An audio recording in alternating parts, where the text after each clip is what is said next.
안녕하세요. 저는 전업주부입니다. 겉보기엔 평범한 가정을 꾸린 아내이자 엄마로 살고 있었죠. 남편은 직장에서 인정받는 사람이라고 늘 자랑처럼 말했고, 저는 그런 남편을 믿고 내조하는 것만이 제 역할이라고 생각하며 살았습니다. 그런데 어느 날부터인가 남편의 행동이 조금씩 달라지기 시작했습니다. 퇴근 시간이 늦어지고 휴대폰을 손에서 놓지 않았습니다. 심지어는 화장실에 들어갈 때조차 휴대폰을 챙겨 들어가더군요. 처음에는 회사 일이 바쁘겠거니 생각했습니다. 하지만 여자의 직감이란 게 있잖아요. 그 불안한 느낌이 제 가슴 속을 점점 잠식해 들어왔습니다. 남편의 와이셔츠에서 낯선 향기가 풍기기 시작했습니다. 제가 쓰는 섬유유 연제의 향이 아니었어요. 차가운 땀 냄새 속에 섞여 있는 익숙하지 않은 달콤한 향수 냄새. 제 심장은 미친 듯이 뛰기 시작했습니다. 이건 단순한 기분 탓이 아니라고 느꼈습니다. 하지만 직접적인 증거는 없었기에 그저 속으로만 불안과 분노를 사귀며 지내야 했습니다. 그러던 어느 날 남편의 주머니에서 이상한 영수증 하나가 나왔습니다. 그건 제가 한 번도 가본 적 없는 고급 레스토랑의 계산서였습니다. 금액은 둘이서 먹기엔 지나치게 많은 액수였죠. 그 순간 머릿속에 스쳐 지나간 수많은 생각들. 혹시 남편이 누군가와 저녁을 함께한 걸까? 아니면 거래처 접대였을까? 하지만 차마 입을 열 수 없었습니다. 그때부터 제 마음속에는 확신할 수 없는 불안이 거대한 파도처럼 몰려오기 시작했습니다. 그날 이후 저는 집안일을 하면서도 계속 마음이 산만했습니다. 아이를 챙기면서도 머릿속에는 남편의 행동이 맴돌았습니다. 왜 하필 그날따라 새 옷을 입고 향수까지 뿌리고 나갔을까? 왜 하필 그날 그 영수증이 나왔을까? 밤에 누워있는 남편을 보면서도 마음이 편치 않았습니다. 옆에서 자는 사람인데 마치 낯선 사람처럼 느껴졌습니다. 그동안 믿었던 마음이 흔들리니 저도 모르게 눈물이 맺히더군요. 다음 날 아침 남편은 언제나처럼 무심하게 출근 준비를 했습니다. 휴대폰을 손에 꼭 쥔 채로 심지어는 화장실 안에서도 손에 들고 나왔습니다. 그 모습을 보며 제 불안감은 더욱 짙어졌습니다.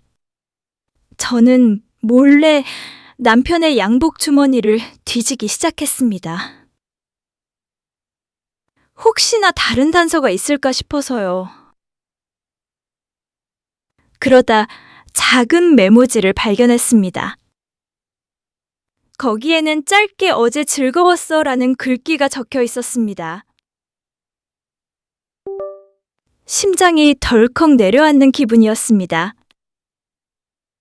도대체 이 메모는 누구한테서 받은 걸까? 남편이 직접 쓴 걸까? 아니면 누군가가 남편에게 남긴 걸까? 저는 머리가 복잡해져 그대로 메모를 다시 제자리에 넣었습니다. 아무 일 없다는 듯 행동해야 한다는 걸 본능적으로 알았으니까요. 그날 저녁 남편이 퇴근하자마자 저는 그를 유심히 살폈습니다. 그런데 남편은 마치 아무 일도 없다는 듯 아이와 웃으며 대화를 나눴습니다. 제가 괜히 의심하는 걸까? 아니면 이 웃음 뒤에 무언가를 감추고 있는 걸까? 제 마음은 점점 더 무겁게 가라앉았습니다. 마치 바닥 없는 심연에 빠져드는 기분이었습니다.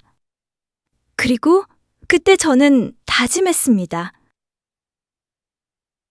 반드시 진실을 확인하고야 말겠다고. 진실을 확인하기 위해서는 우선 흔적을 잡아야 했습니다. 하지만 남편은 늘 휴대폰을 손에 들고 다녔습니다. 잠잘 때조차도 베개 옆에 두고 잠들었죠. 비밀번호가 걸려 있어 쉽게 볼 수도 없었습니다. 저는 다른 방법을 생각했습니다. 혹시 남편의 차 안에 단서가 있지 않을까 싶었습니다. 그래서 남편이 잠든 사이에 몰래 차 열쇠를 가져와 주차장으로 내려갔습니다. 차 문을 열자마자 낯선 향이 풍겨왔습니다. 섬세한 꽃향기 같은데? 제가 쓰는 건 아니었습니다. 시트에 작은 머리카락이 떨어져 있었는데 제 머리색과는 전혀 다른 밝은 갈색이었습니다. 손이 떨렸습니다. 그 순간 확신이 들었죠. 남편은 분명 다른 여자와 함께 이 차에 있었던 겁니다. 저는 증거를 더 찾아야 한다고 생각했습니다. 글로브 박스를 열어보니 안에는 작은 쇼핑백이 들어있었습니다. 그 안에는 선물로 보이는 화장품 세트가 있었습니다. 제가 평생 한 번도 쓰지 않은 브랜드였습니다. 혹시 나를 위해 산 걸까 잠깐 기대했지만 그 기대는 곧 산산조각 났습니다. 쇼핑백 안에는 영수증이 그대로 들어있었거든요. 받는 사람의 이름이 적혀 있었는데 분명 제 이름이 아니었습니다. 심장이 내려앉고 숨이 막혔습니다. 온몸에 힘이 빠져 바닥에 주저앉을 뻔했습니다. 하지만 울고 있을 수만은 없었습니다. 이제는 의심이 아니라 현실이었습니다. 그날 이후 저는 남편의 모든 행동을 하나하나 기록하기 시작했습니다. 몇 시에 나갔는지, 몇 시에 들어왔는지, 무슨 옷을 입고 나갔는지, 심지어 냄새까지 꼼꼼히 적어두었습니다. 저 스스로도 믿기 힘든 일이 벌어지고 있다는 사실에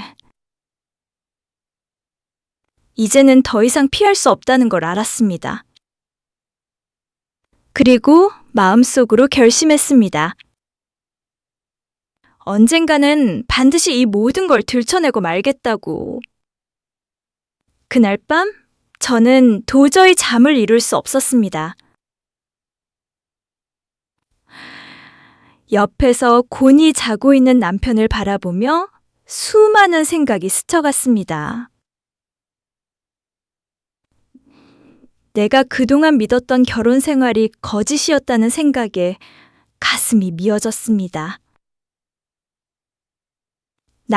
남편은 평소와 다를 것 없는 표정으로 자고 있었습니다. 하지만 저에겐 그 얼굴이 너무 낯설고 차갑게만 보였습니다. 같은 집 같은 침대에 누워 있어도 이미 남편은 저와 같은 세상에 살고 있지 않은 것 같았습니다. 저는 차가운 심정으로 거실로 나와 앉았습니다. 그리고 불을 켜지 않은 채 깊은 어둠 속에서 멍하니 시간을 흘려보냈습니다. 눈물은 나오지 않았습니다. 그저 머릿속이 복잡하게 돌아가며 어떻게 해야 할지 갈피를 잡을 수가 없었습니다. 다음 날 아침, 남편은 아무렇지 않게 출근을 준비했습니다. 아이에게는 따뜻하게 웃어 보이며 머리를 쓰다듬었지만 저를 향한 눈빛은 어딘가 피하고 있었습니다. 그 차가운 시선 하나가 제 가슴을 더 찌르는 것 같았습니다. 남편이 집을 나서자 저는 곧장 친정엄마에게 전화를 걸었습니다. 엄마는 제 목소리만 듣고도 무슨 일이 있는지 눈치채셨습니다. 저는 결국 울음을 터뜨리며 지금까지 있었던 일을 털어놨습니다. 하지만 엄마는 차분하게 말씀하셨습니다. 아직은 확실한 증거가 없는 거잖니? 섣불리 나서면 내가 다칠 수도 있다. 좀 더 지켜봐라. 그리고 네가 흔들리면 안 된다. 그 말이 옳다는 걸 알았습니다. 제가 흥분해서 무작정 따지면 남편은 오히려 저를 몰아세울 게 뻔했습니다. 그래서 저는 마음을 다잡고 차분히 지켜보기로 했습니다. 하지만 그날 이후부터 남편의 행동은 더 노골적으로 변했습니다. 저녁 늦게 들어오는 일이 잦아졌고 휴일에도 회식이나 업무 핑계를 대며 나갔습니다. 그럴 때마다 저는 조용히 메모를 꺼내 남편의 거짓말을 하나하나 기록했습니다. 그 기록들이 쌓여갈수록 제 마음도 점점 더 단단해졌습니다. 이제는 흔들리지 않겠다고, 끝까지 버텨서 진실을 잡아내겠다고. 며칠 뒤 저는 우연히 남편의 차 키를 발견했습니다. 그날따라 직감이 이상하게도 강하게 작동했습니다. 뭔가 반드시 나올 거라는 확신이 들었습니다. 남편이 출근한 사이 저는 차에 올라탔습니다. 차 안은 여전히 낯선 향으로 가득 차 있었습니다.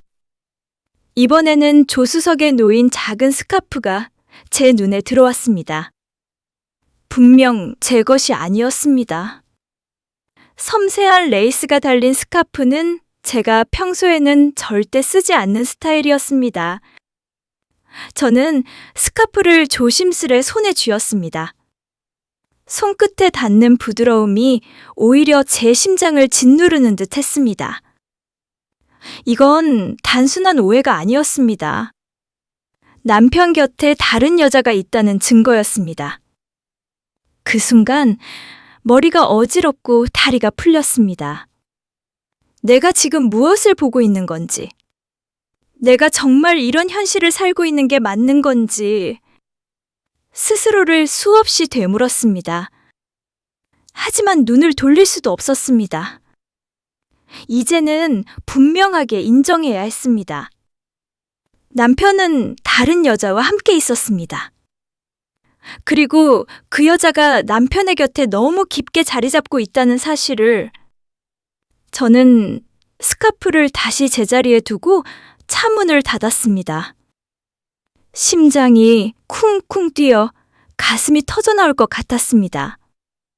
주차장에서 집으로 올라가는 길이 그렇게 길게 느껴진 적은 처음이었습니다. 집에 도착하자 저는 거울 앞에 서서 제 얼굴을 들여다봤습니다. 창백한 얼굴, 붉어진 눈가, 금방이라도 무너져 내릴 듯한 표정. 그 모습이 너무나도 불쌍해 보였습니다. 그날 저녁 남편은 평소보다 더 늦게 들어왔습니다. 한껏 꾸민 옷차림이었고 셔츠의 단추 사이로 은은한 향수가 풍겨왔습니다. 저는 애써 모른 척하며 아이를 챙겼습니다. 하지만 속에서는 분노가 끓어오르고 있었습니다. 그날 밤 저는 다짐했습니다. 이제 단순한 의심으로 끝내지 않겠다고. 남편이 숨기고 있는 진실을 끝까지 파헤치고 그 대가를 반드시 치르게 하겠다고. 남편의 늦은 귀가가 반복될수록 제 마음은 점점 더 무너져 내렸습니다. 아이 앞에서는 괜찮은 척 웃어 보였지만 남편이 집을 나서는 순간부터 제 표정은 차갑게 굳어졌습니다. 그날도 남편은 갑자기 회식이 있다며 전화를 걸어왔습니다. 저녁을 함께 먹기로 한 약속이 있었는데 그걸 아무렇지 않게 취소해버린 겁니다. 목소리에서는 미묘하게 들뜬 기운이 느껴졌습니다. 저는 아무 말도 하지 못한 채 전화를 끊었습니다. 밤이 깊어질수록 불안은 커져갔습니다. 저는 아이를 재운 뒤 혼자서 거실에 앉아 시계를 바라보았습니다. 새벽이 다 되어갈 무렵 남편이 집에 들어왔습니다. 술에 취한 척 했지만 눈빛은 맑았고 셔츠에는 낯선 향수가 묻어 있었습니다. 저는 조용히 다가갔고 코트를 벗기는 척하며 호주머니를 확인했습니다. 그 안에서 작은 호텔 키카드가 손에 잡혔습니다. 손끝이 얼어붙는 것처럼 떨렸습니다. 남편은 제가 눈치를 챘다는 사실조차 모른 채 태연하게 방에 들어가 잠이 들었습니다. 저는 손에 쥔 호텔 키 카드를 바라보며 깊은 충격에 빠졌습니다. 이제는 더 이상 부정할 수 없는 확실한 증거가 제 손에 들어온 겁니다.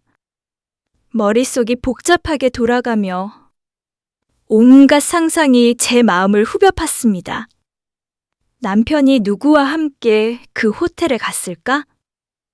그곳에서 무슨 일이 있었을까? 이대로 가만히 있어야 하는 걸까? 눈물이 쏟아지려 했지만 저는 이를 악물고 눈물을 삼켰습니다. 이제는 울 때가 아니라 행동할 때라는 생각이 들었기 때문입니다. 그날 밤 저는 다이어리에 굵은 글씨로 적었습니다. 호텔 키 카드 확보, 그리고 그 옆에 굳건하게 밑줄을 그었습니다. 다음 날 아침 저는 아무 일 없다는 듯 행동했습니다. 남편은 여느 때처럼 출근 준비를 했고 아이에게는 다정하게 미소를 지어 보였습니다. 하지만 제게는 단 한 번도 눈길을 주지 않았습니다.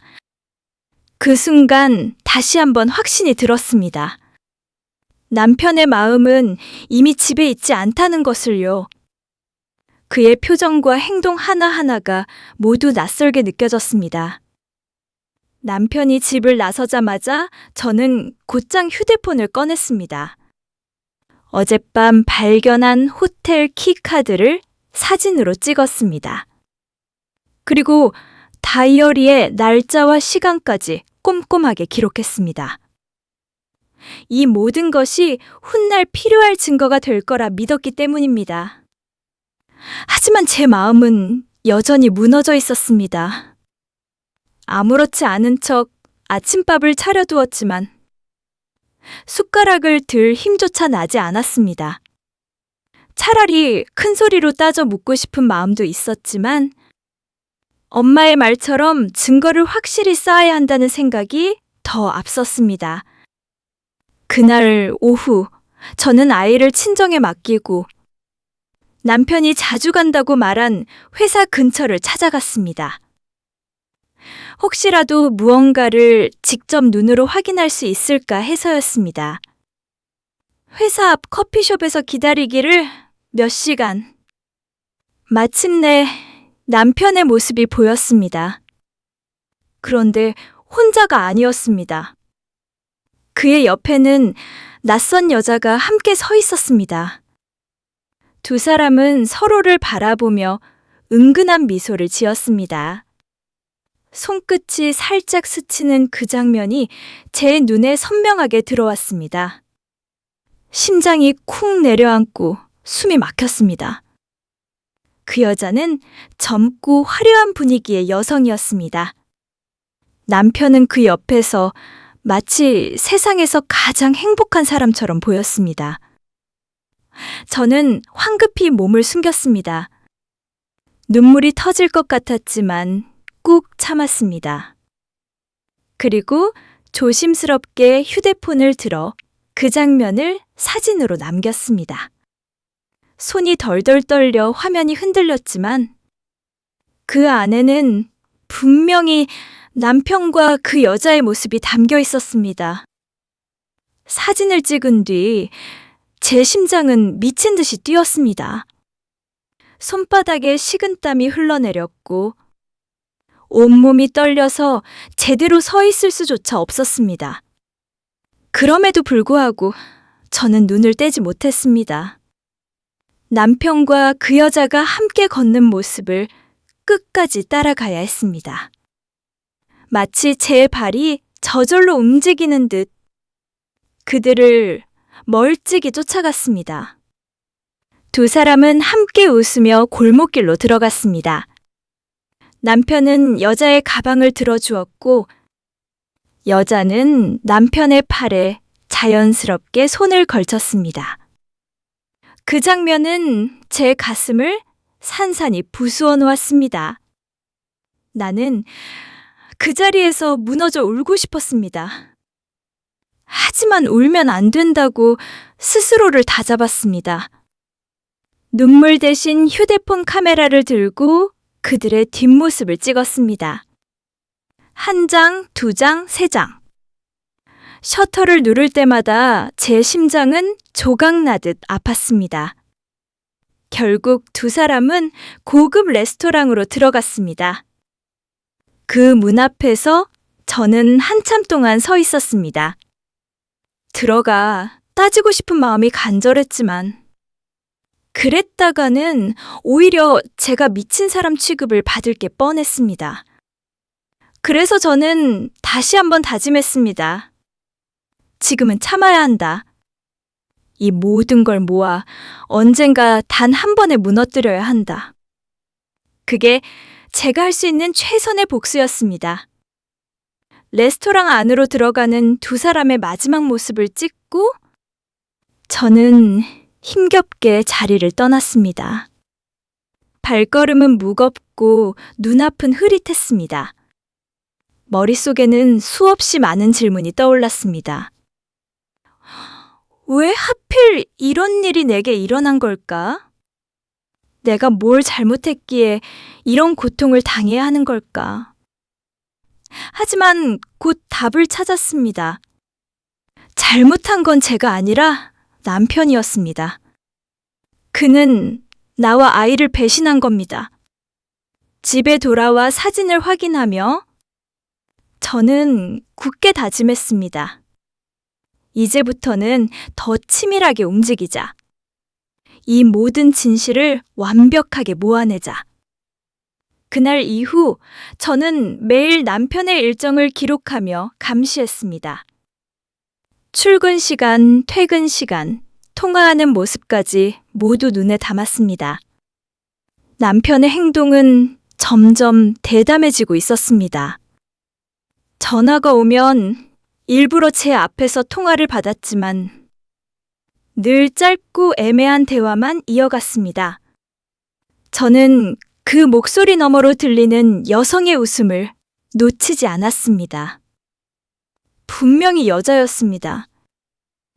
남편은 전화를 끊고 나서도 은근히 웃음을 감추지 못했습니다. 그 웃음이 제 마음을 더 깊이 후벼 팠습니다. 주말에도 남편은 집에 있는 시간이 줄어들었습니다. 회사 일이라며 아침 일찍 나가 밤늦게 들어왔습니다. 심지어는 술에 취한 척 연기하며 들어오기도 했습니다. 하지만 그의 눈빛은 너무도 맑아서 저는 그것이 거짓임을 단번에 알아챘습니다. 저는 더 이상 지켜만 볼 수 없었습니다. 직접 확인해야겠다고 마음을 먹었습니다. 그래서 남편의 차 뒤를 따라가기로 했습니다. 퇴근길에 몰래 거리를 두고 미행을 시작했습니다. 심장은 터질 듯 뛰었고 혹시라도 들킬까봐 손에 땀이 흥건히 맺혔습니다. 차가 멈춘 곳은 낯선 건물 앞이었습니다. 불빛이 은은하게 새어나오고 출입문 옆에는 고급스러운 간판이 붙어 있었습니다. 남편은 그곳에서 기다리듯 서 있었습니다. 잠시 후 낯익은 여자가 나타났습니다. 바로 며칠 전 레스토랑에서 본 그 여자였습니다. 남편은 그녀를 보자마자 환하게 웃으며 다가갔습니다. 그리고 두 사람은 아무렇지 않게 손을 잡고 건물 안으로 들어갔습니다. 저는 숨이 막혀 당장이라도 뛰쳐 들어가고 싶었지만 몸이 얼어붙은 듯 움직이지 못했습니다. 그 순간 깨달았습니다. 내가 이제 진짜 현실을 목격하고 있다는 사실을, 그리고 이 모든 걸 증거로 남겨야 한다는 사실을. 저는 손이 떨리는 와중에도 휴대폰을 꺼내 사진을 찍었습니다. 어두운 골목길 속에서 카메라 셔터 소리가 유난히 크게 들렸습니다. 그 소리가 제 심장에도 울려 퍼지는 듯 했습니다. 사진을 찍고 나니 다리에 힘이 풀려 그 자리에 주저앉고 싶었습니다. 하지만 정신을 붙잡고 골목길을 빠져나왔습니다. 숨을 고르며 휴대폰 화면을 확인했을 때 분명히 남편과 그 여자의 모습이 또렷하게 찍혀 있었습니다. 그 증거를 본 순간 분노와 슬픔이 동시에 밀려왔습니다. 내가 지금까지 믿어왔던 가정은 무엇이었을까? 아이와 함께 웃던 시간들은 다 무엇이었을까? 모든 게 거짓이었단 말인가? 그날 밤 집으로 돌아와 남편을 마주했을 때 저는 아무 일 없다는 듯 웃으며 물었습니다. 오늘은 늦었네. 회사 일 때문에 많이 힘들었지? 남편은 태연하게 대답했습니다. 응, 일이 많아서 좀 늦었어. 피곤하다. 그 순간 저는 속으로 차갑게 웃었습니다. 내 앞에서 이렇게 거짓말을 태연히 할 수 있다니. 이 사람은 이미 나를 아내로 생각하지 않는구나. 그저 아이 엄마로만 여기는 거구나. 저는 분노를 억누르며 방에 들어와 불을 끄고 누웠습니다. 남편의 숨소리가 들려왔지만 그 소리는 더 이상 편안한 가족의 소리가 아니었습니다. 배신자의 거친 숨결처럼만 들렸습니다.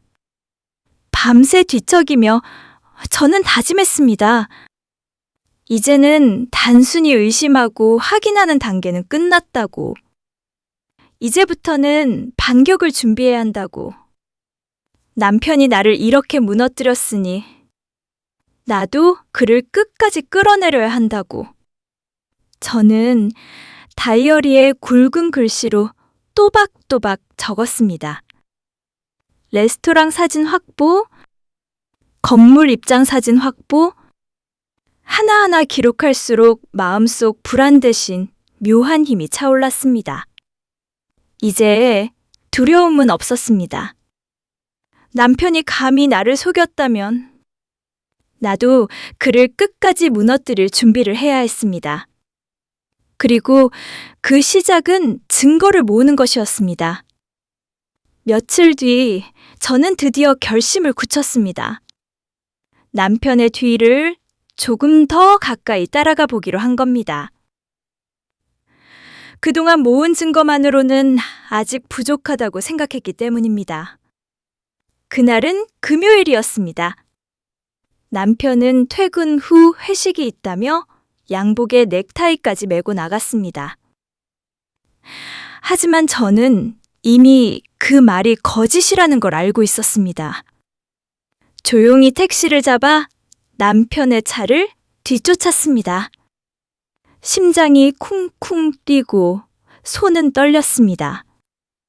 혹시라도 들킬까 두려웠지만 이제는 모든 걸 직접 눈으로 확인하지 않으면 안 된다고 생각했습니다.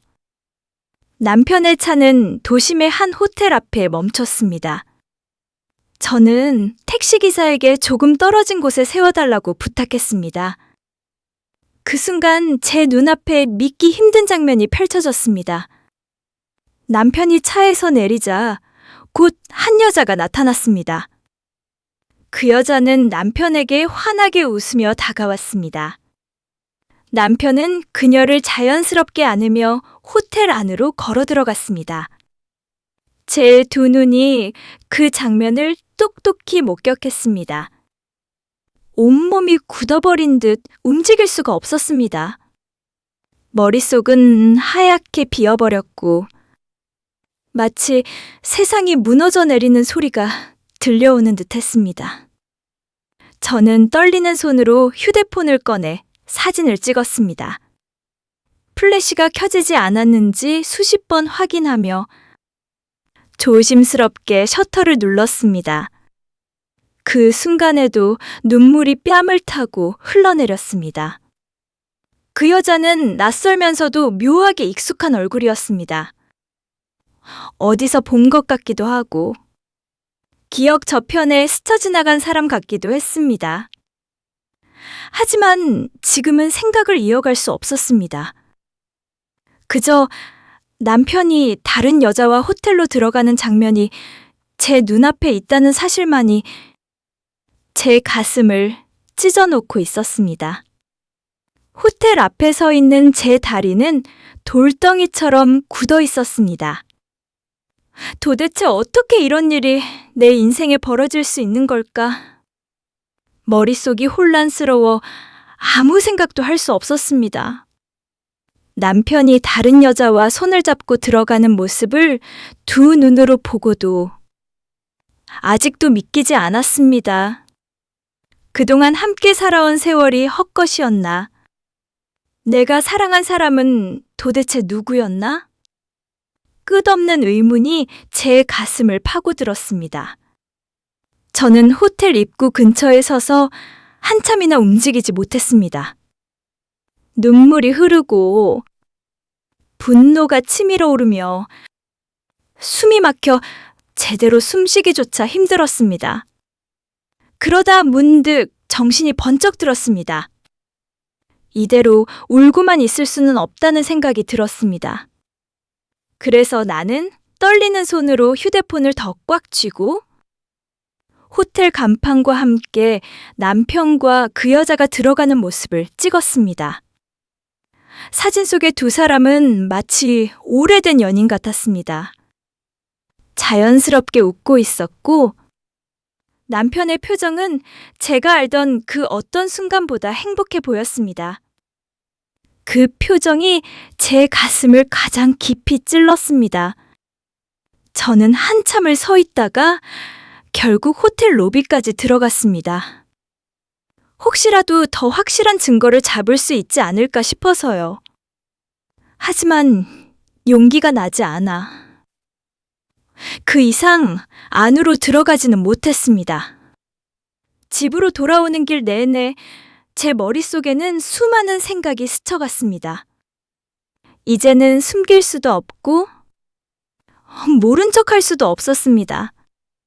남편은 분명히 다른 여자와 불륜을 저지르고 있었습니다. 그리고 그 여자의 얼굴, 그 익숙한 모습이 계속 떠올랐습니다.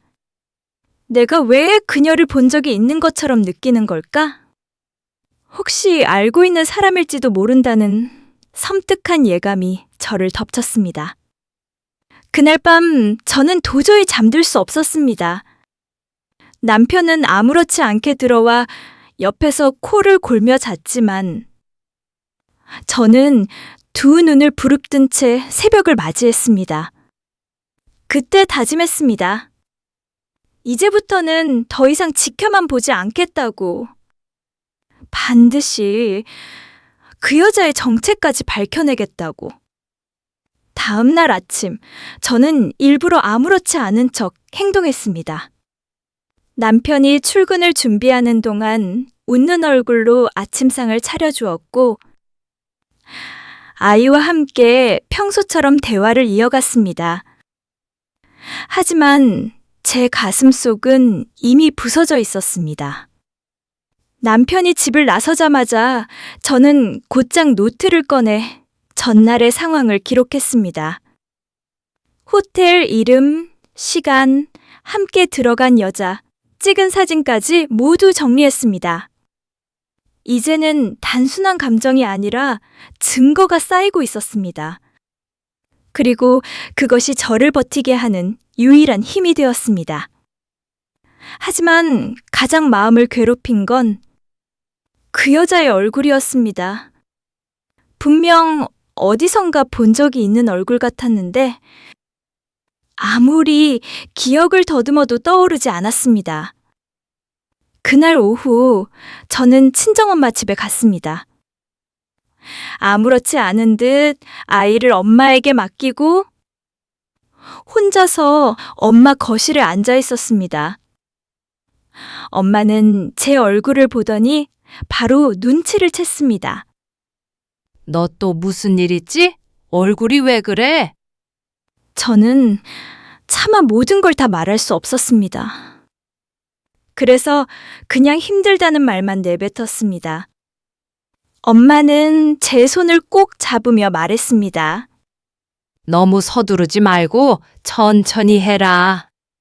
급하게 들이대면 네가 더 다칠 수 있어. 그 말을 들으며 저는 고개를 끄덕였지만 마음속 깊은 곳에서는 이미 결심이 서 있었습니다. 나는 이제 그 여자의 정체를 반드시 밝혀내야 한다. 그게 곧 내 복수의 시작이 될 거라는 확신이 들었습니다. 집으로 돌아온 뒤 저는 남편의 차 블랙박스를 확인하기로 했습니다. 혹시라도 그 여자의 모습이 찍혀 있을지도 몰랐습니다. 남편이 잠든 사이 조심스레 메모리 카드를 꺼내 컴퓨터에 연결했습니다. 그리고 화면에 나타난 장면. 거기에는 분명히 남편과 함께 웃으며 이야기하는 그 여자의 모습이 있었습니다. 조금 더 가까이 보자 그 순간. 저는 온몸이 얼어붙었습니다. 그 여자는 낯선 사람이 아니었습니다. 바로 제 가장 친한 친구였습니다. 화면 속에서 웃고 있는 여자의 얼굴을 본 순간 제 심장은 그대로 멈춰버린 듯 했습니다. 그토록 낯설면서도 익숙했던 이유가 이제야 선명하게 드러났습니다. 그 여자는 다름 아닌 제 오랜 친구였습니다. 결혼 전부터 함께했던 친구. 제 모든 비밀을 나누었던 친구. 제가 남편 이야기를 하며 행복해할 때 가장 크게 축하해주던 친구였습니다. 그런 친구가 지금 제 남편 옆에서 웃고 있었습니다. 머릿속이 하얘지며 숨이 막혔습니다. 믿었던 사람에게 동시에 2번 배신당한 기분이었습니다. 남편에게 배신당한 것도 고통스러운데, 내 곁에서 늘 의지했던 친구에게까지 배신을 당하다니. 세상이 송두리째 흔들리는 듯 했습니다. 손끝이 덜덜 떨리며 키보드를 붙잡을 수조차 없었습니다. 영상을 꺼야 할지 계속 봐야 할지 갈피가 잡히지 않았습니다.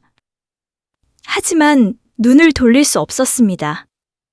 확인하지 않으면 안 된다는 집념이 저를 붙잡고 있었습니다. 블랙박스 속 영상은 잔인할 정도로 생생했습니다. 남편과 제 친구는 함께 웃었고 서로를 바라보는 눈빛에는 감출 수 없는 애정이 묻어 있었습니다. 남편이 차를 세우고 친구를 태우는 장면. 친구가 자연스럽게 조수석에 앉아 미소 짓는 모습. 그 하나하나가 제 가슴을 도려냈습니다. 저는 눈을 질끈 감았습니다. 하지만 머릿속에는 이미 그 장면들이 새겨져 있었습니다. 이제는 더 이상 부정할 수도 피할 수도 없었습니다. 남편과 제 친구가 불륜 관계라는 사실은 부정할 수 없는 진실이었습니다. 온몸이 무너져 내리는 듯한 절망감이 몰려왔습니다.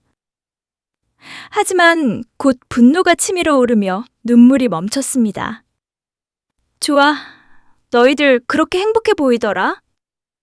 그렇다면 나도 이제 가만히 있지 않겠다. 스스로 중얼거리며 저는 이를 악물었습니다. 그날 밤 저는 잠들지 않고 계획을 세우기 시작했습니다. 이제부터는 울며 지켜보는 아내가 아니라 끝까지 복수하는 여자로 살아야겠다고. 내가 잃은 것보다 훨씬 더 큰 고통을 그들에게 안겨주리라 다짐했습니다.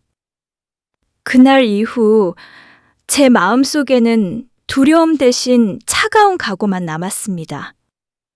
더 이상 눈물로 밤을 지새우지 않겠다고 다짐했습니다. 내가 잃은 시간과 눈물, 그 모든 것을 반드시 되돌려 받아야 했습니다. 먼저 저는 지금까지 모아둔 증거들을 정리했습니다. 호텔 사진, 레스토랑 사진, 블랙박스 영상, 호텔 키카드. 그리고 제 손으로 직접 기록한 남편의 행동 일지까지. 하나하나 따로 파일로 묶어 USB에 담았습니다. 그 파일을 보며 스스로에게 말했습니다. 이제 시작이야. 끝까지 가보자. 하지만 증거만으로는 부족했습니다. 저는 2 사람의 약점을 더 찾아야 했습니다. 그래야만 완벽한 복수가 가능했습니다. 저는 친구의 집 근처까지 갔습니다. 멀리서 지켜보니 남편의 차가 그 앞에 종종 세워져 있는 게 보였습니다. 웃음이 나왔습니다. 이제 숨길 수 없는 증거가 내 눈앞에 드러나고 있었습니다. 집으로 돌아와서는 친구와의 과거를 하나하나 떠올렸습니다.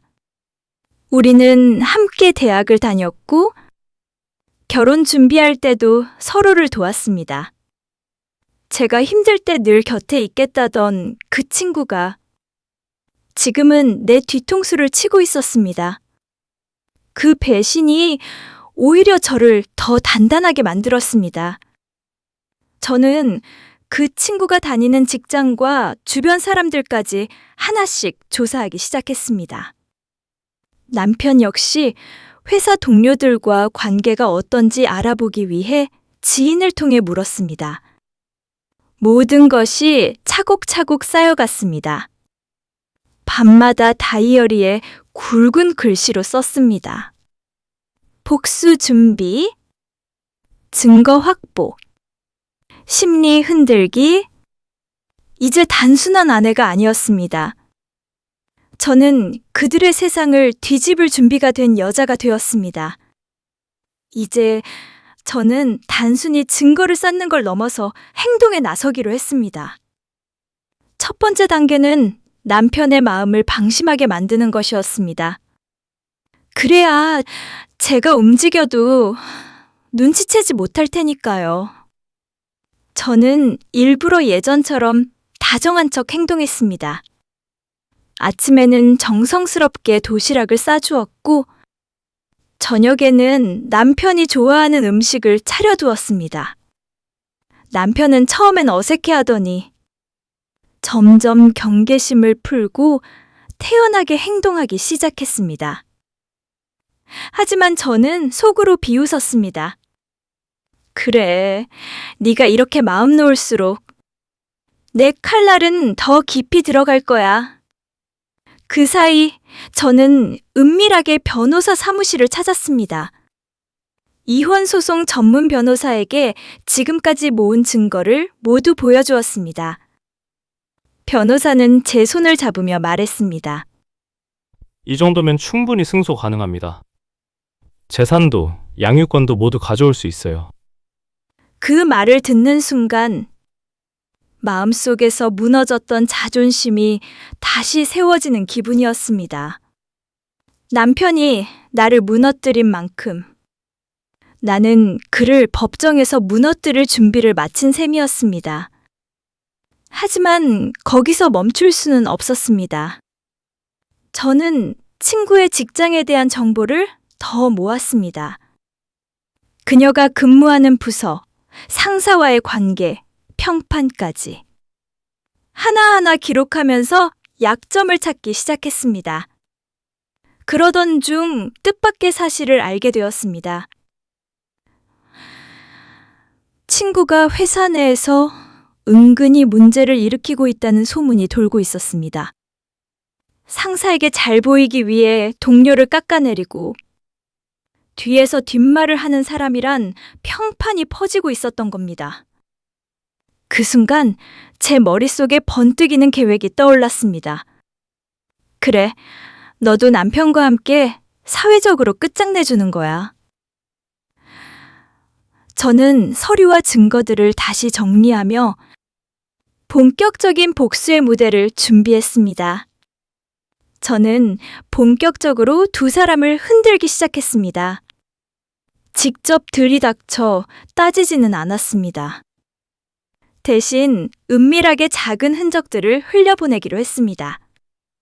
먼저 남편의 양복 주머니에 이름 모를 호텔 영수증을 다시 넣어두었습니다. 하지만 이번에는 일부러 제 눈에 잘 띄도록 꺼내놓았습니다.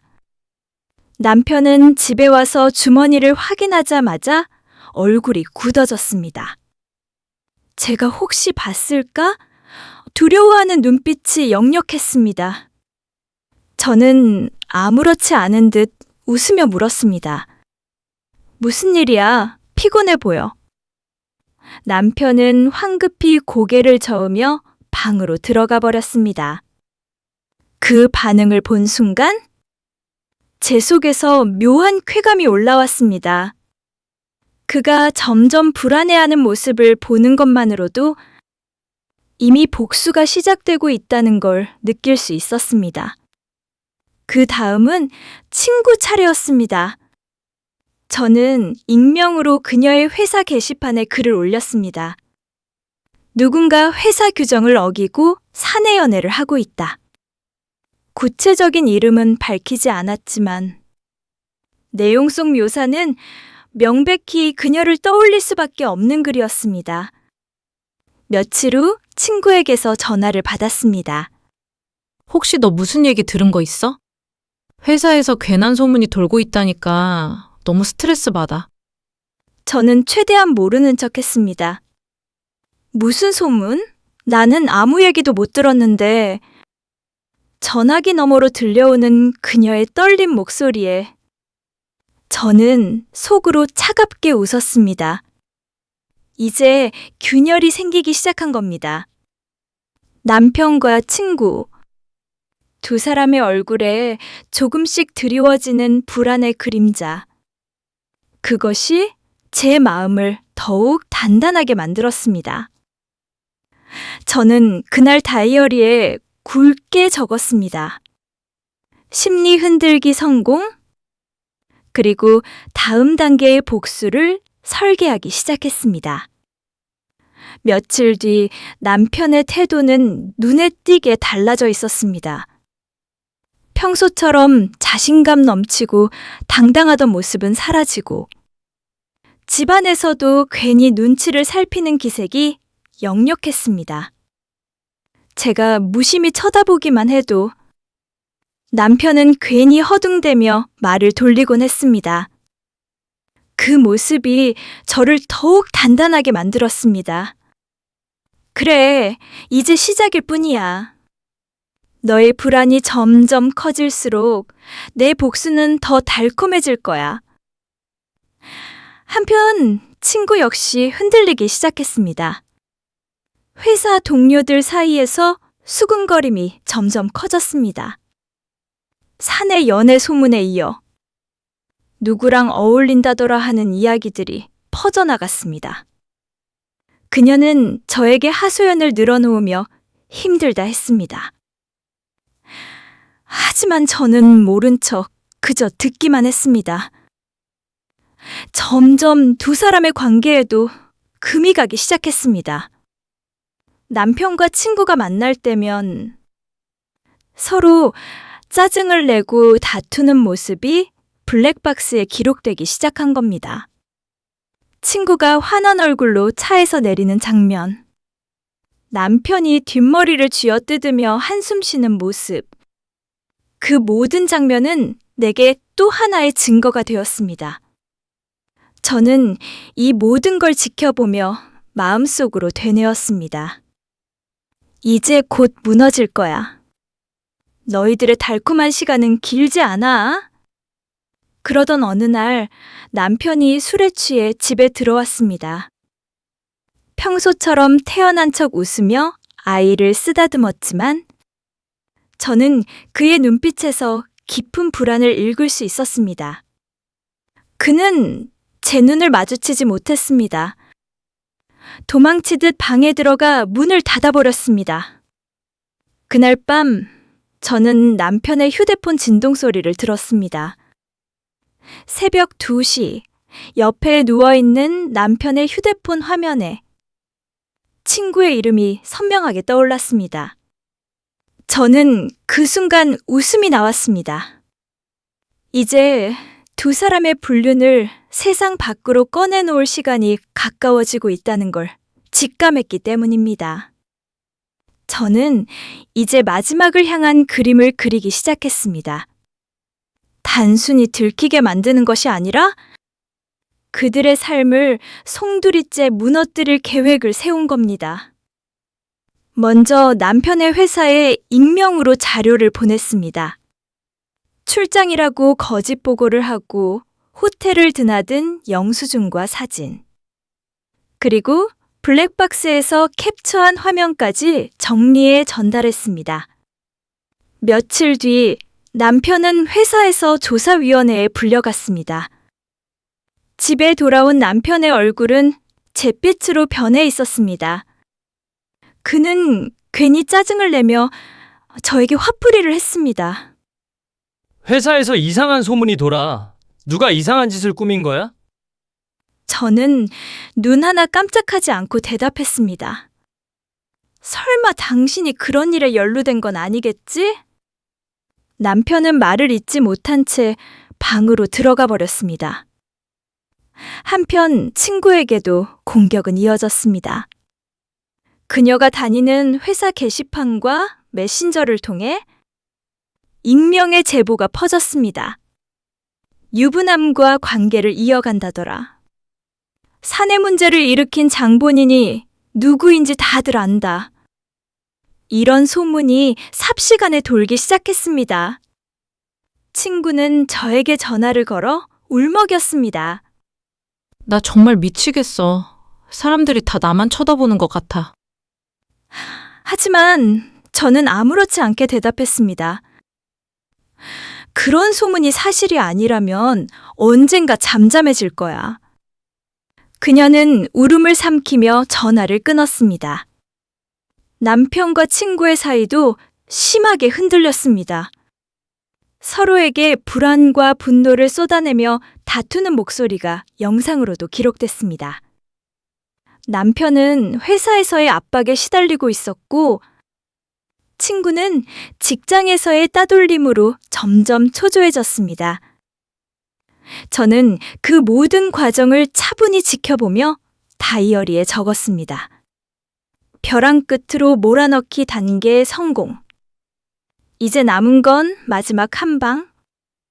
그들의 가면을 모두 벗겨내고 세상 앞에서 무릎 꿇게 만드는 것 뿐이었습니다. 결정적인 날은 생각보다 빨리 찾아왔습니다. 남편 회사의 창립 기념일 행사 날이었습니다. 임직원과 가족들이 모두 모이는 자리였고, 남편 역시 가족을 데리고 오라고 했습니다. 저는 그 기회를 절대 놓치지 않기로 했습니다. 행사장으로 향하는 길. 남편은 내내 불안한 눈빛을 숨기지 못했습니다. 저는 아무렇지 않은 척 아이와 함께 미소를 지으며 그를 따라갔습니다. 속으로는 이미 모든 계획이 완성되어 있었기 때문입니다. 행사가 무르익을 즈음, 저는 준비해둔 USB를 꺼냈습니다. 그 안에는 지금까지 모아둔 모든 증거가 담겨 있었습니다. 남편이 호텔로 들어가는 사진, 친구와 차 안에서 웃으며 대화하는 블랙박스 영상, 그리고 호텔키 카드 영수증까지 말입니다. 사회자가 무대 위로 가족 대표를 소개하던 순간, 저는 행사 관계자에게 다가가 준비한 영상을 틀어달라고 요청했습니다. 순간 커다란 스크린에 남편의 얼굴이 나타났습니다. 그리고 그 옆에 서 있는 여자의 얼굴. 바로 제 친구의 모습이었습니다. 순식간에 행사장은 술렁이기 시작했습니다. 사람들의 탄식과 수군거림이 이어졌습니다. 남편은 얼굴이 하얗게 질리며 자리에서 벌떡 일어났습니다. 이건 조작이야. 그는 소리쳤지만 누구도 믿지 않았습니다. 친구 역시 그 자리에 있었습니다.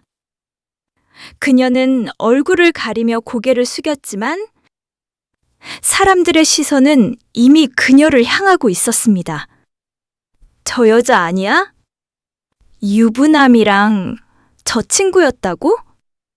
잔인한 수군거림이 그녀의 숨통을 조여왔습니다. 저는 그 모습을 차분히 바라보며 자리에서 일어났습니다. 여러분, 저는 이 사람의 아내입니다. 그리고 저 여자는 제 가장 친한 친구였습니다. 두 사람이 제 뒤에서 어떤 짓을 했는지 이제는 다 보셨을 겁니다. 순간 장내는 얼어붙은 듯 조용해졌습니다. 남편은 변명하려 했지만 목소리는 떨렸고, 친구는 결국 눈물을 흘리며 도망치듯 자리를 떠났습니다. 그 순간 저는 알았습니다. 드디어 복수가 시작되었다는 것을. 행사장에서의 폭로 이후 남편은 회사에서 곧바로 징계위원회에 회부되었습니다. 회사 측은 이미지 실추를 이유로 철저한 조사를 시작했고, 남편은 더 이상 태어난 얼굴로 출근할 수 없었습니다. 며칠 뒤 그는 결국 사표를 제출했습니다. 자진사직이라는 이름이었지만 사실상 쫓겨난 것이나 다름없었습니다. 집에 돌아온 남편은 술에 절어 있었습니다. 다 너 때문이야. 네가 날 이렇게 망쳤어. 그는 소리쳤지만 저는 차갑게 대답했습니다. 망친 건 내 스스로야. 한편 친구 역시 직장에서 버티지 못했습니다. 사내 불륜녀라는 낙인이 찍히자 동료들은 대놓고 그녀를 피했고 상사도 눈길조차 주지 않았습니다. 결국 그녀는 회사를 그만두고 말았습니다. 그들의 추락은 빠르고도 잔인했습니다. 남편은 집 안에서도 점점 초라해졌습니다. 가장으로서의 권위는 사라졌고 아이 앞에서도 고개를 들지 못했습니다. 친구는 연락을 끊고 숨어 지내기 시작했습니다.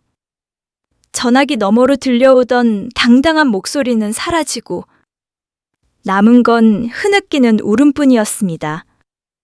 저는 매일 그들의 무너져가는 모습을 차분히 지켜봤습니다. 가슴이 후련했습니다. 눈물로 지새운 수많은 밤이 이제는 차가운 복수의 결실로 되돌아오고 있었습니다. 하지만 여기서 멈출 수는 없었습니다. 이대로 끝내면 그들은 언젠가 다시 일어설지도 몰랐습니다. 저는 마지막 한 방을 준비했습니다. 그들이 절대 다시 고개를 들 수 없게 만들 치명적인 일격을. 저는 마지막 일격을 위해 그동안 모아둔 자료를 다시 펼쳤습니다. 사진, 영상, 영수증, 통화 기록. 그리고 남편과 친구의 문자 대화까지 하나하나 빠짐없이 정리해 두었습니다. 이번에는 이 자료를 조용히 묻어둘 생각이 없었습니다.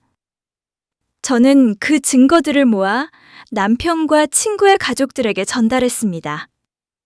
이게 당신들의 아들이자 딸이 어떤 짓을 했는지 보세요. 편지와 함께 USB를 보냈습니다. 며칠 뒤 남편의 집안에서 전화가 걸려왔습니다. 처음엔 화를 내며 따져 묻더니 자료를 확인한 후엔 더 이상 아무 말도 하지 못했습니다.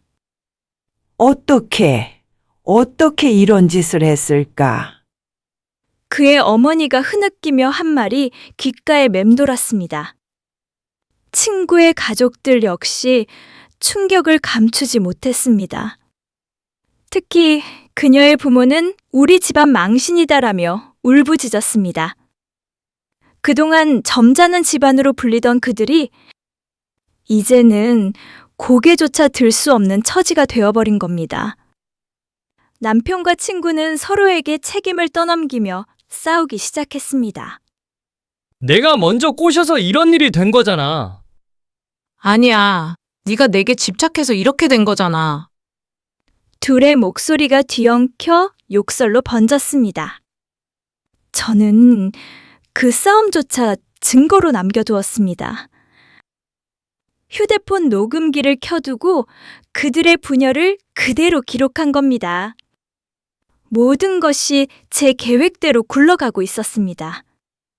두 사람은 서로를 향한 사랑이 아니라 서로를 탓하는 증오만 남은 채 무너져가고 있었습니다. 그날 밤 거울 앞에 선 저는 속삭였습니다. 곧 끝이야.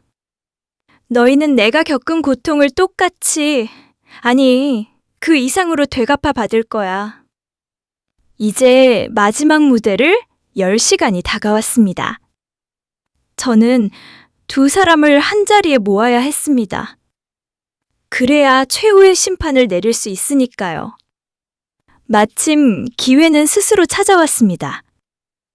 남편이 이혼 이야기를 꺼내며 저를 압박하기 시작한 겁니다. 우린 더 이상 함께 할 수 없어. 아이도 내가 키울 거야. 그러니까 너도 이쯤에서 정리해. 그 말에 저는 속으로 웃음을 삼켰습니다. 아직도 자신이 우위에 있다고 착각하고 있다는 사실이 오히려 한심했습니다. 그래서 일부러 순순히 대답했습니다. 그래, 나도 이젠 끝내고 싶어. 우리 얼굴 보고 마지막 얘기하자. 저는 장소를 직접 정했습니다. 남편과 친구 둘 다 불러낼 수 있는 곳. 예전 우리가 가족 모임을 하던 식당의 별실이었습니다.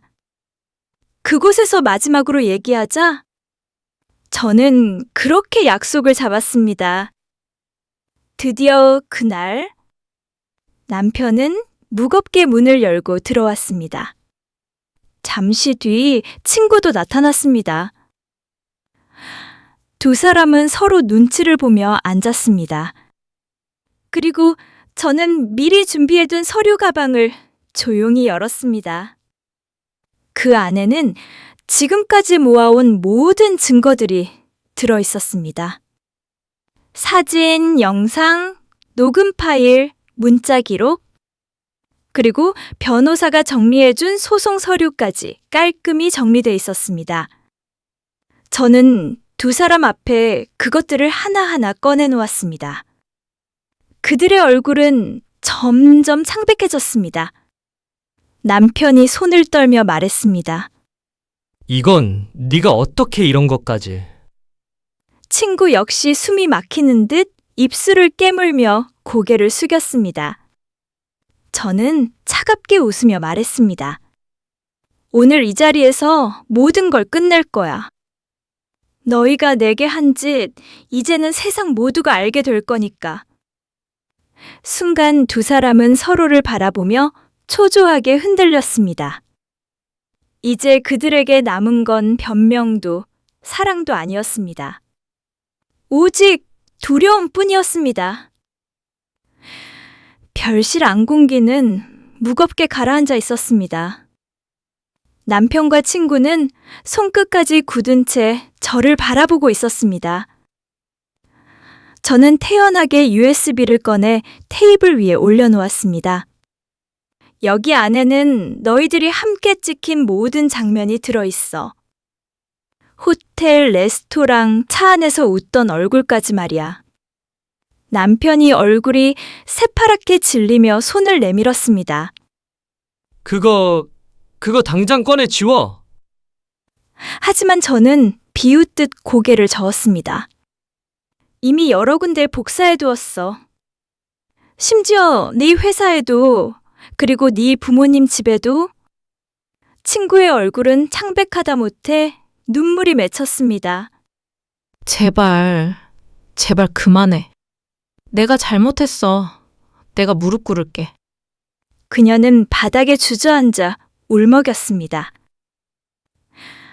하지만 저는 단 한치도 흔들리지 않았습니다. 이제까지 내가 흘린 눈물이 얼마나 되는지 그들은 감히 상상조차 할 수 없을 테니까요. 저는 변호사가 준비해준 서류를 꺼내 두 사람 앞에 던졌습니다. 이건 이혼 소송 서류야? 그리고 이건 위자료 청구, 재산 분할, 양육권까지 모두 포함돼 있어. 남편은 손으로 얼굴을 감싸쥐며 고개를 떨궜습니다. 이건 함정이야. 그는 중얼거렸지만 목소리에는 이미 힘이 없었습니다. 저는 마지막으로 휴대폰을 켰습니다. 그리고 녹음 파일을 재생했습니다.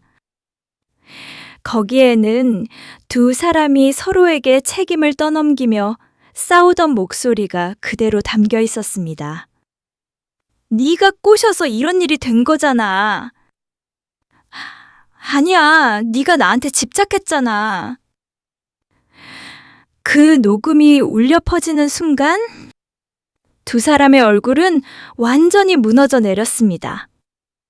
그들은 더 이상 아무 말도 할 수 없었습니다. 저는 조용히 자리를 정리하며 차갑게 말했습니다. 이제부터는 법정에서 보자. 그리고 그 전에 너희 삶은 이미 끝났다는 걸 잊지 마. 그날 이후 제 계획은 눈부시게 빠른 속도로 진행되었습니다. 남편은 회사에서 파면 처리되었고 제 취업은커녕 동종업계 어디에서도 받아주지 않았습니다. 업계 사람들 모두가 그의 추악한 스캔들을 알고 있었으니까요. 친구 역시 마찬가지였습니다. 사내 불륜녀라는 꼬리표는 그녀를 어디서든 따라다녔습니다.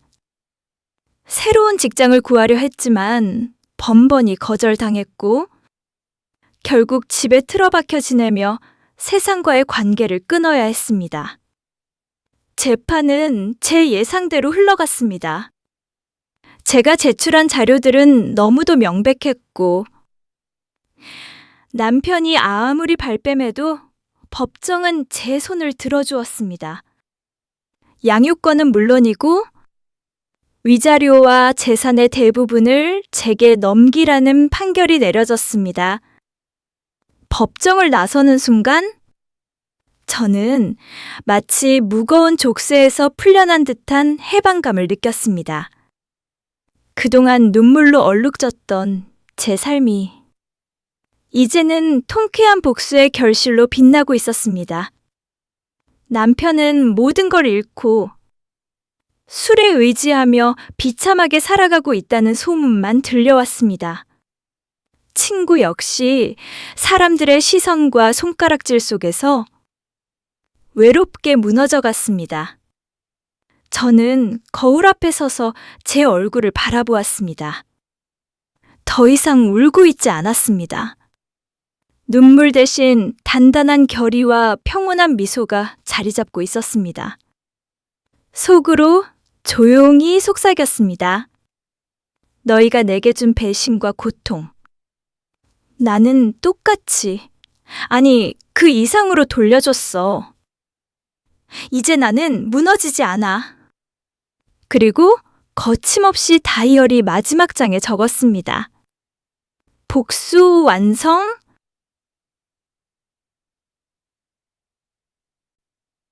제 인생 이야기를 끝까지 들어주셔서 감사합니다. 좋은 댓글과 구독, 좋아요를 눌러주시면 응원하는 힘을 받아 잘 살아갈 수 있을 것 같습니다.